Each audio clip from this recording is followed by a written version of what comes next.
But let's talk about your company. You Yeah. actually do own a company in snowboarding and skiing. Yeah. Just tell me how you get that started. How'd you get that idea started to do that? Obviously, like I said before, that's not something people normally would associate with Australia. No, so I'm still kind of pinching myself that I'm at this point because for me, I've tried being, a freelance designer and didn't really enjoy working on my own or doing my own thing. And so for all of a sudden to come into this sort of sphere is like mind blowing. So as I said, when I moved to Melbourne, we met some friends and they took us up to the snow, and I actually really enjoyed it. I'm not the most athletic of people or naturally sporty type of person, so I thought I'll go try this, and I was actually okay at it. Like I didn't suck 100%, and really enjoyed it and loved it. But one of my struggles that I found straight away is clothing. I'm not a small female in that I'm quite tall. I'm nearly 6 foot. I have a bigger foot. I've got nearly like I think a US 11 equivalent woman's foot. Um, Mm. and I'm a Australian size 12 to 14, which I think would equate to about a size 10 US. So I'm not an obese person, but I'm not a petite person by any means. And Mm. I have no qualms with this, but it stood out straight away that finding clothing in the snow sport industry was ridiculously hard if you were anything over sort of that size 10 to 12 Australian, so say a size 6 to 8 US. Um, but I made do. I had to buy men's boots, no worries. Got the gear I needed. Have to ride men's boards because I'm tall and whatever. And the I suppose defining point was probably like the second year I was doing snowboarding, and I've decided to buy myself a new pair of pants because the first pair I had bought I just grabbed on sale before I knew if I was going to like it or not, and it was time to actually spend a bit of cash and buy myself something nice, and because I was a bit more dedicated to the sport at Mm. this point.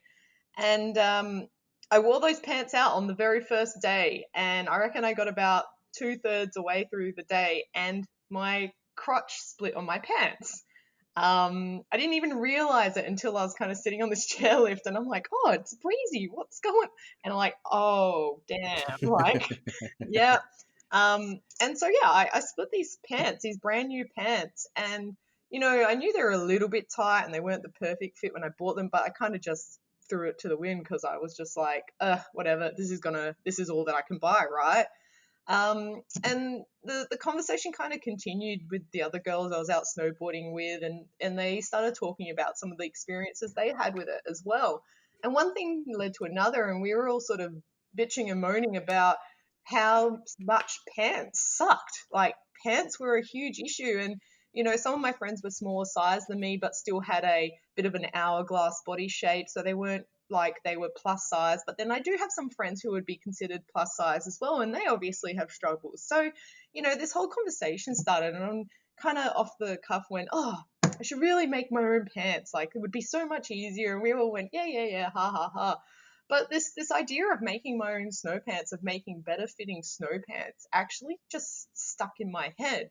Um, and I continued snowboarding, and I started playing with this idea, but I realistically had no idea how to do this. I was a graphic designer, so I have, I suppose, some creativity to me, but I have no idea about fashion design and textile design and manufacturing and producing and advertising and all those other elements that go into starting a business. And I tried talking to some of the people that had their own businesses and imported from overseas and all that, and it didn't really get me anywhere. So I canned the idea. And it wasn't until last year where COVID hit, and I had actually just started working in the travel industry as a designer. And I actually worked 3 weeks, and my job went because no one was traveling all of a sudden. Um, and it gave me a bit more spare time. And I actually ended up going up to the mountains to work at the resort that year as just doing some hospitality work because I needed something to, occupy my time. I wasn't going to just sit at home and twiddle my thumbs. And I was kind of hoping that I wouldn't have to give up my career just yet, that maybe travel and COVID would go away really quickly and I'd get back to normal. And again, that only lasted 3 weeks because we had a second wave here and everything locked down in Australia. But in that time I was up Hmm. there, I talked to the owner of the business I was working for and kind of, passed this idea. And he kind of went like, you should do that. That's amazing. I've been working in the snow industry for years, and that's an amazing idea. And so I went home, and it just kind of seemed to be the timing, like, the universe aligned. It was serendipitous, it was fate, whatever you want to call it. And I started just meeting the right people. I looked into doing some online networking, and the first guy that I actually talked to, sorry, apologies. The second guy I talked to was actually from California and had started up his own snow tech company, and they produced Bluetooth little speakers that actually get inserted into the little sleeves in your helmets. And I was like, Hmm. holy shit, I've heard of these. I've wanted to buy them, but they're too expensive for me. But I've heard of these. I know exactly who you are. And I was just blown away that I had met this guy who just happened to be, in my industry, had done a startup before, and it was really encouraging. And from there, I suppose maybe I put a bit more effort into it than I had last time, but I started meeting all these new people, and eventually the wheels got into motion and set myself up to starting a company making pants for women, because that was the niche, that was the market that was missing, that we had kind of discovered. So yeah. So I think with your story, the thing that I hear that I've heard Sarah Blakely, the founder of Spanx, and a number of other people in general, not just women, obviously, talk about is a lot of companies start simply from solving your own problems because they're like, if I'm having these problems, and you said you talk to your friends, which we can just call a focus group, you're realizing that there are other people out there who have these same issues. Correct. So you have a consumer base, and you're like, well, I know random 3, 5, whatever women it was. I know a random 3 to 5 women who have this issue. So how prevalent can this actually be? Let's look into this. Let's go start trying to solve this. And I think that's where, for me, the most organic companies come from. Is I have an issue, other people have the same issue. Let me solve these issues instead of just looking out there and trying to be like, oh, I'm going to make a ton of money. Or I'm going to make a product that does X, Y, Z, or whatever. You're like, I have this problem. Who else has this problem? And that's one of the things I love about entrepreneurship. Is at its core, I think entrepreneurship solves issues for people because you're trying to make the world, as in a sense, better place for these individuals in this one aspect of life. Are snow pants going to make clean drinking water or something like that? No, but that's, it doesn't mean it doesn't have value. You know what I mean? Like, these things are important for people. They make their lives better, and I think that's really one of the cool things about entrepreneurship that I never stop being amazed by, because it's things like that, like you said, or the Bluetooth speaker person who had that as well. Those are just ideas that different people can use for different things, and they make those experiences that much better for them. And we keep pushing that little bit forward with those type of things. So, what's your company's name? So my company's name's called Nobody's Princess. Nice. So it came, I suppose part of the joke is that my husband always calls me a princess, and I happily wear that little crown. But the thing is, I've never really been a overly girly girl, or into quite feminine sports or anything like that. So I'm not exactly a typical princess. Maybe it's more just the persona. And this whole idea of like, yeah, well, I'm no one's princess. I make my own rules, and being a princess is fun. It's all the respect of being in a monarchy, and none of the responsibility of having to be a queen. And I put that idea out to a survey and posted it on a whole bunch of snow communities on Facebook, and that name was one of the top three. And I just knew. I think I knew before I even did the survey that that's what the name was going to be. But just to see so many other Mhm. women, I think I got something like 1,500 odd responses to that survey. And so just to see that so many other women really resonated and loved that name as well was like, yeah, that's great. Like it obviously means something to other people as well. Like it could become a bit of a motto, to live by. So it was really exciting to get that name out there. Well, it certainly makes it, when you eventually write your memoirs, it makes that title that much easier too. You just, because all you have to do is you put "Nobody's Princess" colon some other sentence, right? Yeah, And there you go, boom, there's your memoir title. So I think it's right. great. No, I love that name because I think it kind of encapsulates everything you're trying to put together with the brand. You know what I mean? Like, you're trying to design clothes for women who aren't let me say this: the women who are actually built more like actual women are, Yeah, instead of the. And I don't mean to shame anyone of any type because all types exist and they have equal value, right? But my point being that a lot of clothing brands typically are made for a specific type of woman who is not the average woman. well, It's very specific. I feel like snow sport industry has the same issue that a lot of sporting industries have when it comes to females participating in sport, in that there is still a bit of a gender gap and a divide. And it's funny enough because I actually Mhm. started this conversation on a Facebook group today and it blew up. There was like hundreds of comments on it. And it was really interesting to see all the personalities of both men and women coming out. But there's still this gap that, yeah, okay, it's still a sport. There are athletes who ski and snowboard. You've got the X Games, you've got some of those categories in the Olympics, and a whole bunch of other winter games as well. Mhm. And, the clothing that's there is still made, I think, with the stereotype of women who are athletes and then are stereotypically, yeah, a smaller size or an athletic body shape. And so, yeah, like you said, I don't like using the term a real woman because I feel that's offensive even to people who are, say, trans as well, because they're still women. What Mhm. do you classify as? And one of the biggest hurdles I'm trying to overcome with this business is trying to this business. Oh my god, I hate saying that. It's just a hobby. It's a side hustle. It's a hobby. But trying to advertise what I'm trying to do for women without calling it out to how most women would, because um, there's this really cool community on Facebook called Miss Snow It All, and the woman who runs that does amazing journalism around the snow industry in Australia and New Zealand. And she actually said the biggest article she gets hits for on her website is when people Google fat women skiing.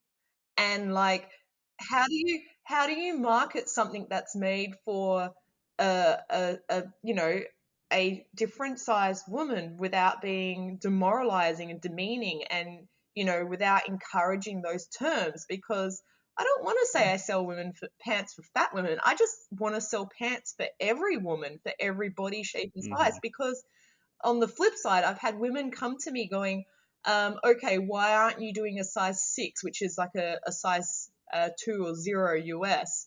I still struggle with the shape component. I still have a smaller waist than my hips, or I still have no hips and no bum, and Mhm. have to buy a size up for it to do up properly. And the sad thing is like, yeah, it is kind of easier for them to make do than it is some of the larger sizes, but they're still having issues. They're petite and they're small, but they have shape and they're still having issues. So it's been a really interesting thing trying to market for, yeah, that demographic without trying to call it what everyone else does in a usually demoralizing and demeaning term. And I've completely lost the train of thought from where we originally spoke with that question. Um, No, no. I think you're going on an important conversation here because and if I used any language there, I'm sorry. no, I was no, trying I'm to not be offended at all. accurate It's a great for terminology. it's a great educational quest I'm finding for me. Like, I've never realized how passionate I am. Like, one of the big things that I'm trying to promote with this brand is confidence, right?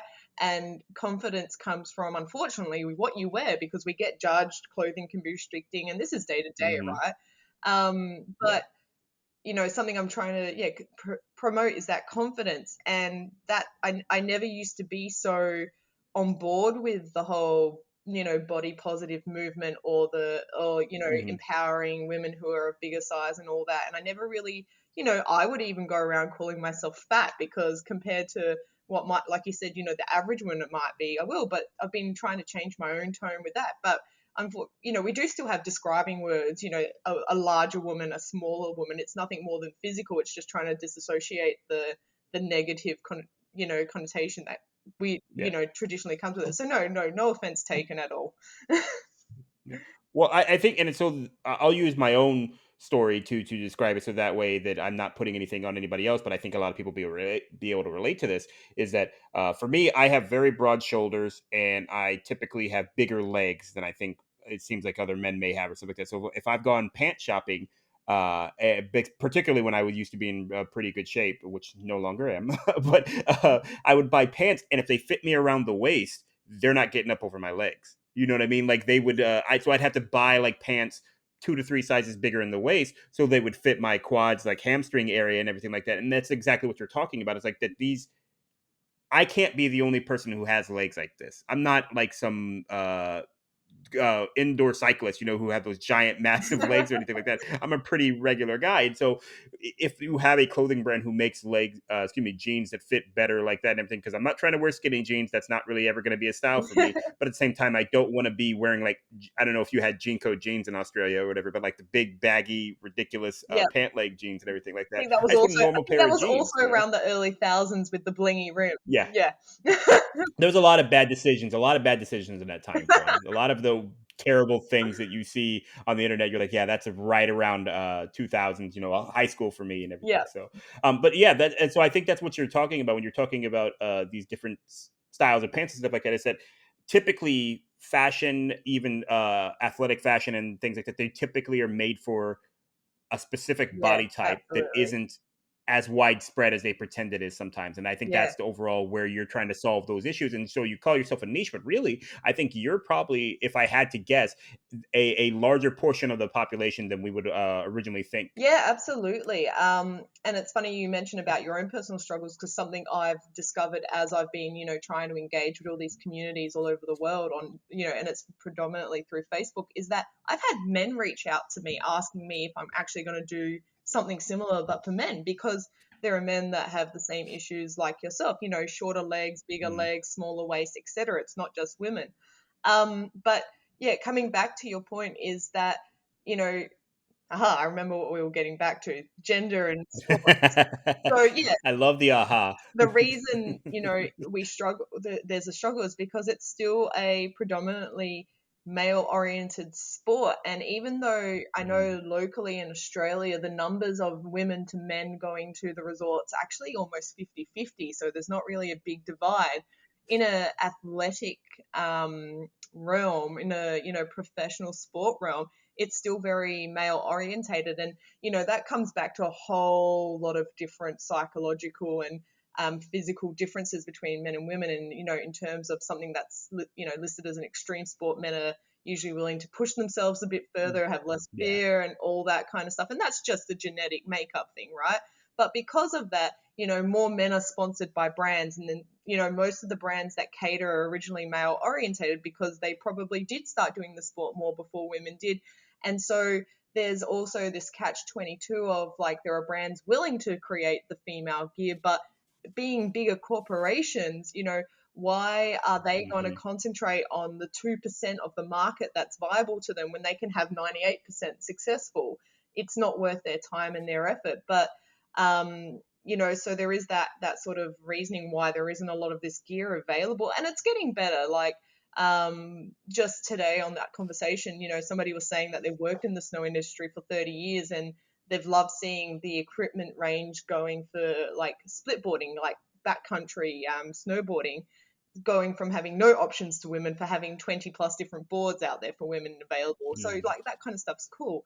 But then yeah, it comes down to this niche and this need. And again, I spend a lot of time up late because of the time zone differences and the fact that the US and Canada and Europe have such big snow communities compared to Australia, and listening to the women in these groups. And there are just so many who struggle. And, I think I did surveys, and off the top of my head, it was like, yeah, 65% were my size or bigger. And, there were women who were size 22s and 20s. And so I think that's about a US 18, US 20 that were still skiing. And they were even at a semi professional level. And so, yeah, there are all these women. It's just that there are no women focused brands. I think I can list like three off the top of my head, and that's it. And they don't even focus on a plus size range. So the rest of these male orientated, male originating brands have maybe a particular, range for women, but at the end of the day, they're still being made by a traditionally male company. And yeah, they might have the Yeah. people in to create the fashion and all that, but they're still going for what they think is general population. And it's so far off what reality is. It's not funny. Thanks for checking out Starting Nowhere. Come find us on Facebook so you can comment on this and other clips and episodes of Starting Nowhere.